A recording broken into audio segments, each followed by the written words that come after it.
Je vais lire dans l'Épître aux Philippiens. Je vais de lire 2 versets avant d'aller dans l'Épître aux Corinthiens. Philippiens, chapitre 1.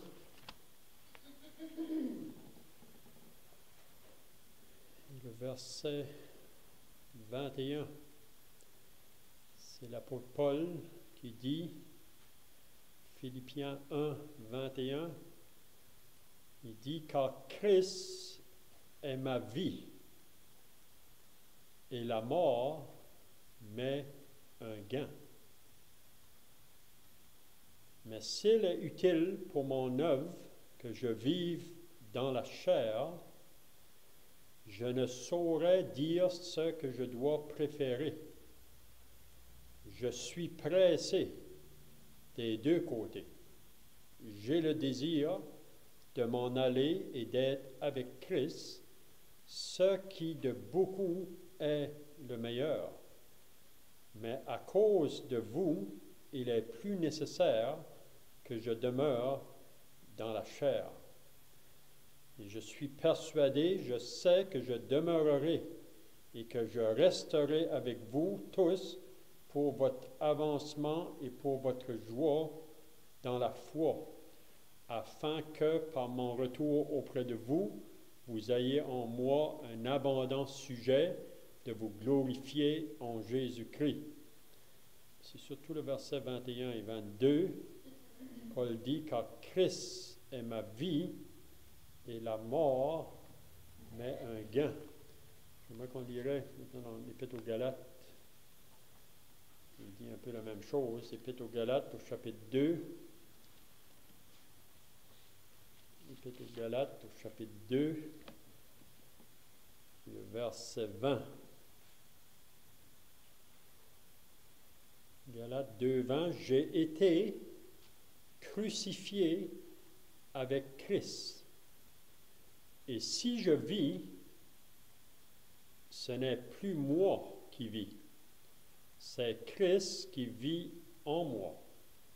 Si je vis maintenant dans la chair, je vis dans la foi au Fils de Dieu qui m'a aimé et qui s'est livré lui-même pour moi. » Donc Paul peut dire, j'ai été crucifié avec Christ et si je vis, ce n'est plus moi qui vis, c'est Christ qui vit en moi. Maintenant, on va aller dans 1 Corinthiens, chapitre 11. 1 Corinthiens, chapitre 11.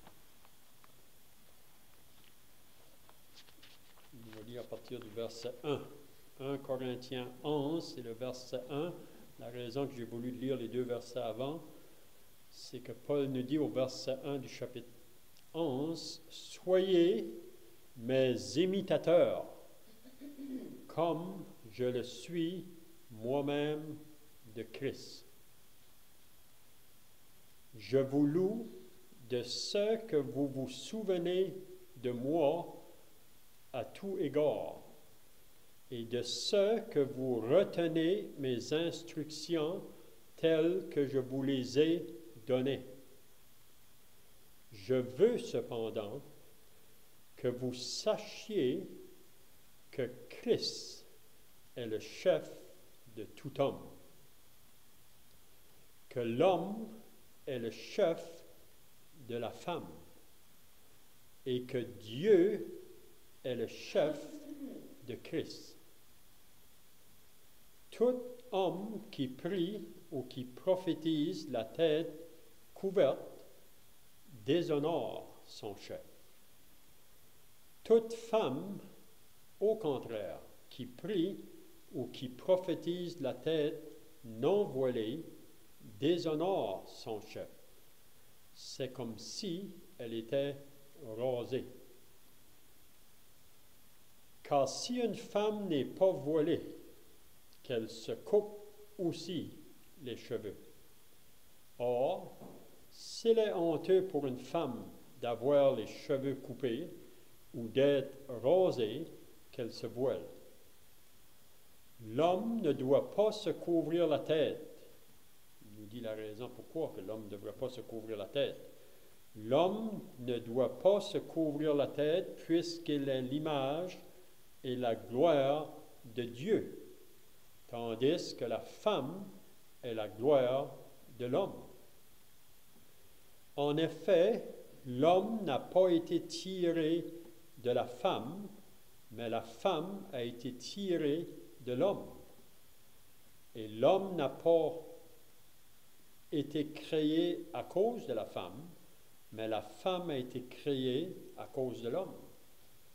C'est pourquoi la femme, à cause des anges, doit avoir sur la tête une marque de l'autorité dont elle dépend. Toutefois, dans le Seigneur, la femme n'est point sans l'homme, ni l'homme sans la femme. Car de même que la femme a été tirée de l'homme, de même l'homme existe par la femme, et tout vient de Dieu. Jugez-en vous-même. Est-il convenable qu'une femme prie Dieu sans être voilée? La nature elle-même ne vous enseigne-t-elle pas que c'est une honte pour l'homme de porter de longs cheveux, mais que c'est une gloire pour la femme d'en porter, parce que la chevelure lui a été donnée comme voile.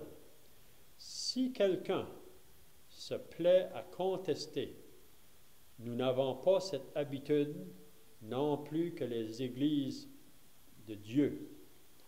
C'est tout ce qu'on va lire dans la parole de Dieu, espérant que le Seigneur va bénir sa parole à nos cœurs. Donc la raison que j'ai voulu lire dans l'Épître aux Philippiens puis dans l'Épître aux Galates, ça va un peu avec la pensée, ce que Paul dit ici au verset 1 du chapitre 11. Puis je crois que le verset 1 du chapitre 11 est vraiment relié avec la fin du chapitre 10. Quand il dit « Soyez mes imitateurs comme je le suis moi-même de Christ. » Soyez mes imitateurs comme je le suis moi-même de Christ. Donc, qu'est-ce qu'on peut apprendre ici? Si Paul peut nous demander d'être ses imitateurs, je ne sais pas si vous savez qu'est-ce que c'est d'imiter quelqu'un. Si vous vous rappelez que quand on était jeune, probablement vous allez vous rappeler de ça, je ne sais pas si ça vous a déjà arrivé de vouloir imiter quelqu'un. Imiter quelqu'un. Moi, je me rappelle quand j'étais jeune, j'aimais d'imiter les chanteurs, parce que je chante. D'autres, ils aiment à imiter peut-être un certain joueur de hockey. On voulait imiter, c'est de faire comme eux.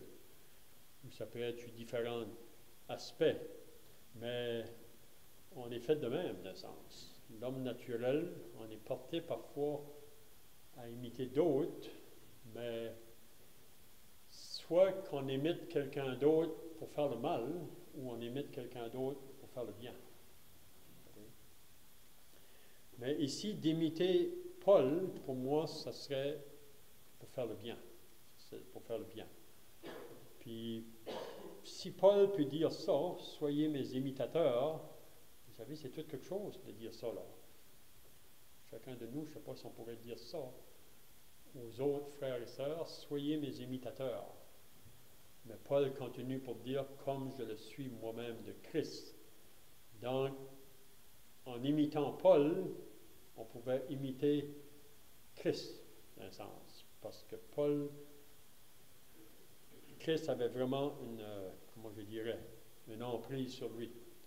C'est ça que lui dit dans l'Épître aux Philippiens, au chapitre 3, quand il a été saisi par Christ. Toutes les choses qui autrefois étaient pour lui des gains, des choses qui étaient des valeurs, maintenant, ça dit qu'il regarde ça comme de la boue, comme une perte. Parce que Christ, pour lui, est tout. Donc, on a lu les deux passages. Premièrement, dans Philippiens 1, il peut dire « Christ est ma vie, et la mort m'est un gain. Christ est ma vie, et pour lui, mourir, c'est d'avoir plus de Christ. C'est un gain, c'est avoir plus. C'est tout quelque chose. Puis on peut dire que si on aurait été là, dans les jours de Paul, on aurait vu cet homme-là marcher au milieu de nous autres, vous savez, Paul, pour les uns, il était une bonne odeur, mais pour les autres, il était une mauvaise odeur. Vous savez, surtout pour les Juifs, on cherchait à le faire mourir plusieurs fois. On voulait se débarrasser de lui. Même, on lit dans les Actes des Apôtres que pour les Juifs, il était comme une peste. Il était même, pour les autres, dangereux.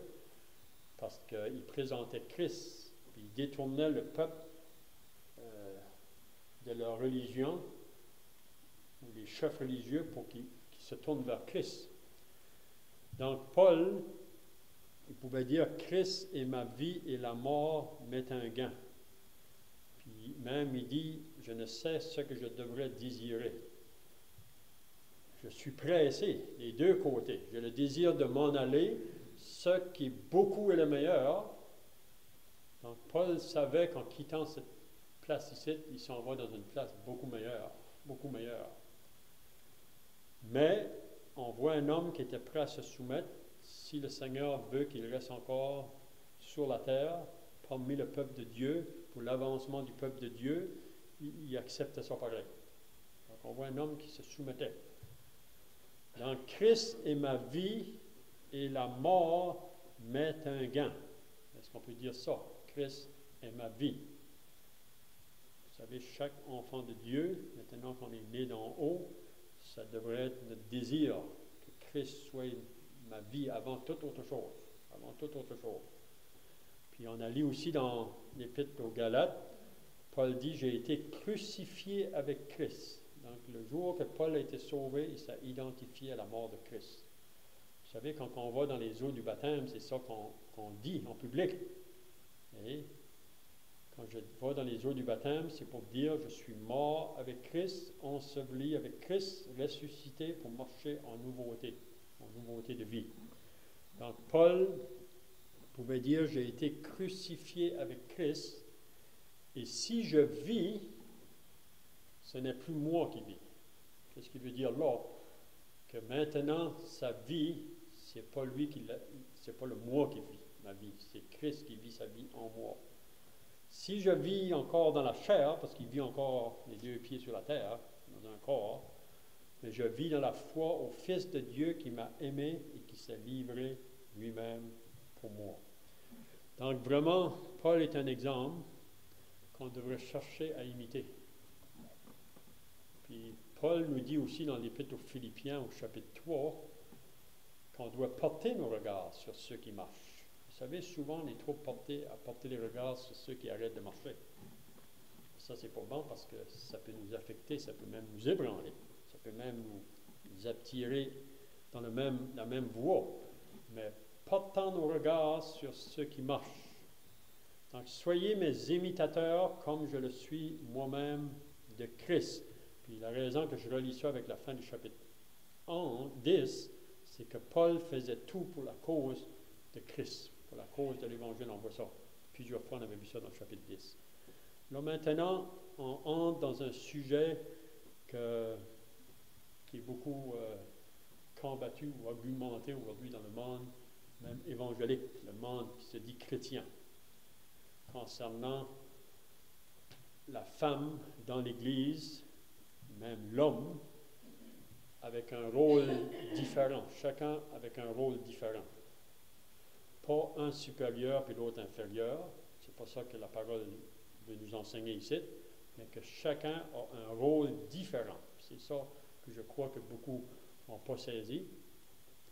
Donc ici, c'est vraiment quand l'Assemblée se réunit. C'est vraiment une réunion d'Assemblée. On peut voir le chapitre 11 ici, là, 12, 13, c'est une parenthèse qu'on pourrait dire, mais le chapitre 13, c'est pour nous lier entre les deux, avec ce qu'on voit avant puis ce qui vient après. Le chapitre 14, c'est aussi concernant les réunions d'une assemblée, quand on est réunis en assemblée.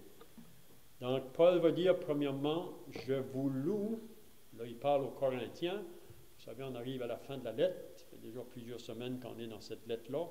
Je vous loue de ce que vous vous souvenez de moi à tous égards, et de ce que vous retenez mes instructions telles que je vous les ai données. Donc, Paul, vous savez, cette lettre ici a été écrite 5 années après que Paul est allé à Corinthe. Environ 5 années après. Paul avait été là parmi eux autres. Si vous lisez dans les Actes au chapitre 18, il a passé 1 an et demi avec ces personnes-là à Corinthe, après qu'ils ont été sauvés. L'assemblée a été formée, puis Paul a resté là pendant 1 an et demi, puis il a enseigné ces chrétiens-là. Puis ils ont entendu beaucoup de choses que Paul avait eu, ces révélations-là du Seigneur, puis il les a enseignées. Mais si vous vous rappelez, quand on a lu dans les premiers chapitres, 5 ans plus tard, après que Paul est parti de là, il entend des choses qui se passent dans l'assemblée à Corinthe, mais c'est du désordre. C'est du désordre. Puis à partir d'ici, vraiment, il va enseigner beaucoup de choses pour ramener l'ordre, si on peut dire. Puis la raison qu'il y avait beaucoup de désordre à Corinthe, c'est parce que la chair dominait sur la vie du peuple. Peut-être qu'il y avait ici et là des frères qui marchaient vraiment dans leur côté spirituel, mais Paul disait que vous êtes charnels, c'est ça qu'il leur disait. Donc ça amenait beaucoup de problèmes. Donc il dit, je vous loue de ce que vous vous souvenez de moi à tous égards. Donc quand il écrit cette lettre-là, c'est comme si il ramène les chrétiens en arrière, quand que lui est allé parmi eux autres. Si vous vous rappelez, quand Paul était à Corinthe, il n'était pas trop fort. On a lu ça au chapitre 2, il était dans la faiblesse, il était dans un grand tremblement, il ne sentait pas sa force, parce qu'il est rentré dans une ville de corruption. Mais il y avait juste une chose dans ses pensées, c'est Christ, Jésus-Christ crucifié. Mais il dit, je vous loue, c'est comme si qu'il est louange de ce que vous vous souvenez de moi. Donc, ils n'ont pas oublié Paul. Les chrétiens peuvent se rappeler probablement en détail, puis ça fait juste quand même, si on dirait, ça fait 5, 6 ans et demi que Paul avait été là avec le message de l'Évangile. Il dit, vous vous souvenez de moi. Probablement que ces chrétiens-là peuvent se rappeler quand ils ont entendu le message de l'Évangile pour la première fois de cet homme-là. La plupart des autres, c'était des gens qui étaient associés à toutes sortes de vies, de péchés. Comme nous autres, on était avant d'être sauvés. Mais il y a eu un grand nombre qui a été sauvé à Corinthe. C'est vrai que parmi eux qui ont été sauvés, on avait lu ça au chapitre 1, qu'il n'y a pas beaucoup de sages, pas beaucoup de nobles, pas beaucoup de puissants. Parce que souvent, les personnes sauvées, c'est des gens très simples, souvent. Des gens, des fois, même associés, pas de, comment je dirais, place dans la société. Mais ils peuvent se rappeler quand Paul est allé au milieu des autres. Puis Paul avait juste une pensée. C'est le message de l'Évangile. Et de ce que vous retenez mes instructions telles que je vous les ai données. Donc, on peut voir que 6 ans après, les Corinthiens retiennent toujours ces instructions qu'il les a données. Il enseignait beaucoup de choses. Puis à Corinthe, on lit au chapitre 1 qu'il ne manquait pas aucun don dans l'assemblée. Il y avait toutes les dons nécessaires pour le fonctionnement d'une assemblée. Toutes. Puis ensuite, il dit qu'ils avaient beaucoup de connaissances. Parce que vous pouvez vous imaginer, 1 an et demi, je ne sais pas combien de jours par semaine qu'ils avaient des réunions, mais Paul enseignait ces chrétiens-là. Maintenant, il va amener un autre point ici qui est très bien de souligner. Puis une des raisons, je crois, qu'à Corinthe, si vous vous rappelez au chapitre 1, il y avait des divisions de l'assemblée, c'est qu'on faisait du favoritisme avec les serviteurs de Dieu. Un disait, moi je suis de Paul, c'est lui. Moi je suis de Pierre, moi c'est Pierre. L'autre c'était Apollos. D'autres qui disaient, nous autres on ne fait pas affaire avec les hommes, c'est Christ. Mais Paul va ramener quelque chose ici au verset 3. Je veux cependant que vous sachiez, ça c'est une chose qu'il faut que nous autres aussi on le sache, parce qu'on vit dans un monde aujourd'hui où que cette vérité-là n'est pas trop reconnue. Je veux cependant que vous sachiez que Christ est le chef de tout homme. Christ est le chef de tout homme. Ça veut dire que tous les hommes de la terre devraient être soumis à Christ. On a chanté dans le cantique tout à l'heure, même si un homme serait bien haut placé mais il n'a pas comme le nom de Christ. Il n'a pas comme le nom de Christ. Donc, Christ est le chef de tout homme. Pour la majorité, ils ne le reconnaissent pas. nous, comme chrétiens, ça devrait être une vérité qui nous saisit. Vous savez, on n'a pas à rendre compte aux hommes, même parmi le peuple de Dieu. Vous savez, à Corinthe, ils cherchaient à élever Paul, élever Pierre.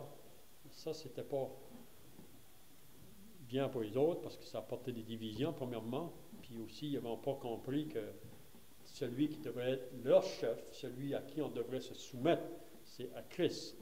Donc, je veux cependant que vous sachiez que Christ est le chef de tout homme. Un jour, toute personne va le reconnaître. Aujourd'hui, ils ne le reconnaissent pas. Mais un jour, toute personne va le reconnaître. Comme que notre frère a parlé dans le psaume chapitre 2, mercredi. Vous savez, beaucoup de monde aujourd'hui ne veulent pas avoir affaire avec Dieu ni avec Christ. Parce que pour les autres, c'est comme on est lié, on est enchaîné, on n'est pas libre. C'est faux, c'est le contraire. C'est quand on reconnaît Dieu puis Christ comme sauveur, c'est là qu'on est libéré. Mais un jour, toute personne va fléchir devant Christ. C'est lui le chef de tout homme. C'est à lui que toute personne va avoir à rendre compte.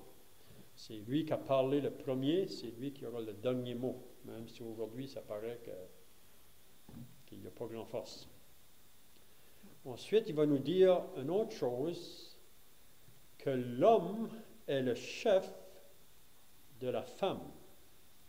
Donc, il cite, des fois, il y en a qui mettent ça comme mari et femme, mais ce n'est pas vraiment la pensée, c'était plutôt l'homme. Quand Dieu a créé l'homme, il a mis chef de la femme, c'est-à-dire c'est l'homme qui a l'autorité ou qui est responsable sur toute chose. La femme, ça comprend toutes les femmes. Aujourd'hui, on peut voir que le diable va essayer de renverser ça. C'est toujours le travail du diable, vous savez, renverser les rôles que Dieu a institués. Donc, il dit, l'homme est le chef de la femme. Ensuite, il va dire, et que Dieu est le chef de Christ. Puis ça, c'est bien de comprendre aussi que ce n'est pas, comme j'ai dit tout à l'heure, supérieur ou inférieur. C'est pas ça. C'est qu'il y a des rôles différents. Vous savez, Dieu est le chef de Christ. Ce n'est pas que Christ est moins que Dieu. Vous savez, Christ, Jésus est Dieu lui-même. Donc, le chef de la femme et que Dieu est le chef de Christ. Donc, on voit trois choses. Christ, le chef de l'homme, l'homme, le chef de la femme, Dieu, le chef de Christ. Donc, chacun avec des rôles différents. Maintenant, au verset 4. Ça, c'est des versets qui est vraiment argumenté aujourd'hui pour plusieurs. Mais il va nous dire que le verset 4 est assez facile à comprendre, je pense. S'il y a des personnes qui vont peut-être l'argumenter, mais même encore là, il y a des personnes dans le lieu de prière où il y a des hommes qui se couvrent la tête parce que l'homme se dit le chef. Toute femme, au contraire, tout homme qui prie ou qui prophétise la tête couverte. Donc, dans les réunions de l'Assemblée, l'homme ne doit pas se couvrir la tête. Il ne doit pas avoir rien sur la tête. Puis ça n'a pas à faire avec les cheveux, vous savez. C'est vraiment une couverture. Tout homme qui prie ou qui prophétise la tête couverte, il déshonore son chef. Donc, qui est le chef de l'homme? C'est Christ. Donc, l'homme, dans les réunions d'assemblée, qui se couvrait la tête, il déshonorait Christ. Il déshonorait le Seigneur. Donc, c'est pas difficile à comprendre. On dirait, si on lit ça avec n'importe qui, ils comprennent ça. Et que l'homme ne devrait pas se couvrir la tête dans les réunions de l'Assemblée. Mais c'est le verset 5 qui en est difficile à comprendre. Il dit, toute femme, au contraire, qui prie ou qui prophétise la tête non voilée ou non couverte. Toute femme, au contraire, qui prie ou qui prophétise la tête non voilée, déshonore son chef. Regardez qu'est-ce qu'il dit après. C'est comme si elle était rasée. Donc, pour Dieu, quand il regarde une réunion d'assemblée, si une femme ne se couvre pas la tête, probablement en Corinthe, il y avait ce problème-là. Il y a des femmes qui ne se couvrent pas la tête. pour Dieu, c'est comme si elle n'a rien sur la tête, c'est comme si elle est rasée, comme si elle n'a pas de cheveux du tout. Donc c'est là qu'on voit que ce n'est pas sa chevelure qui s'envoile. C'est ça qu'il y en a qui disent, parce qu'au verset plus loin, il dit que sa chevelure a été donnée comme voile. Mais ça, c'est un voile naturel pour la femme. Ici, on peut voir qu'il y a deux voiles, si on peut dire, qui nous parlent dans 1 Corinthiens 11. Donc, toute femme, au contraire, qui prie ou qui prophétise, la tête non voilée, ça veut dire qu'elle ne met rien sur sa tête, c'est juste un symbole, une marque qui couvre la tête. La femme qui ne le fait pas, elle déshonore son chef, c'est-à-dire qu'elle déshonore l'homme. C'est pas question du mari, elle déshonore l'homme, ça peut être son mari aussi, mais c'est vraiment l'homme parce que l'homme est chef de la femme. Puis vraiment, quand la femme le fait, c'est simplement pour démontrer sa soumission envers son chef, si on peut dire. Okay? Comme l'homme devrait démontrer sa soumission envers son chef qui est Christ, la femme fait la même chose envers l'homme. Qu'est-ce qu'il dit après? Car si une femme, au verset 6, n'est pas voilée, qu'elle se coupe aussi les cheveux. C'est clair, les cheveux n'est pas son voile. Si une femme n'est pas voilée, qu'elle se coupe aussi les cheveux. C'est comme si elle est rasée. Or, s'il est honteux pour une femme d'avoir les cheveux coupés ou d'être rasée, qu'elle se voile. Donc, Paul dit que c'est honteux pour une femme d'avoir les cheveux coupés ou être rasée. Parce qu'à Corinthe, même il dit les femmes qui se prostituaient, souvent ils se rasaient la tête. Mais c'est une honte. La femme de couper ses cheveux ou se raser les cheveux, c'est une honte. Donc, là, ensuite, au verset 7 et 8, il va nous donner le pourquoi que l'homme ne doit pas se couvrir la tête, puis pourquoi que la femme devrait se couvrir la tête dans les réunions de l'Assemblée. Il nous dit la raison. Verset 7, l'homme ne doit pas se couvrir la tête puisqu'il est l'image et la gloire de Dieu. Donc, c'est la raison. Parce que la gloire de Dieu ne doit pas être cachée. Elle doit être manifestée.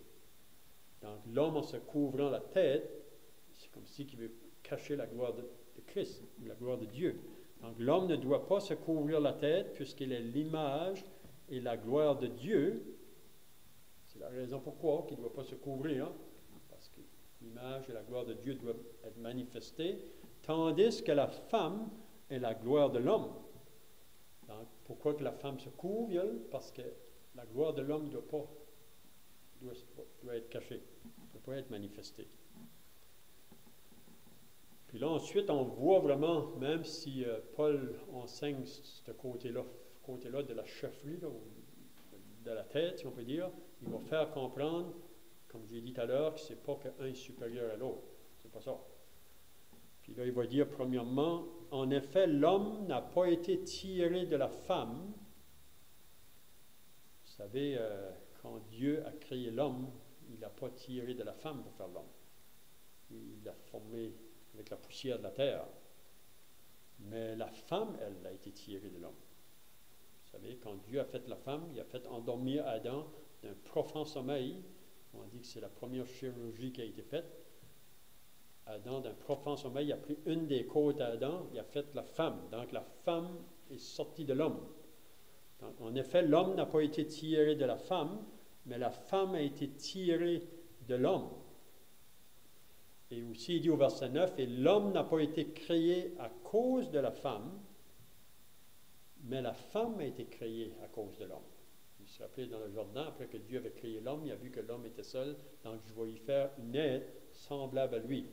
Donc, la raison qu'il a créé une femme, c'est pour que la femme puisse être un complément, si on peut dire, pour l'homme, pour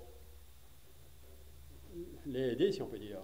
Donc, l'homme n'a pas été créé à cause de la femme, mais la femme a été créée à cause de l'homme.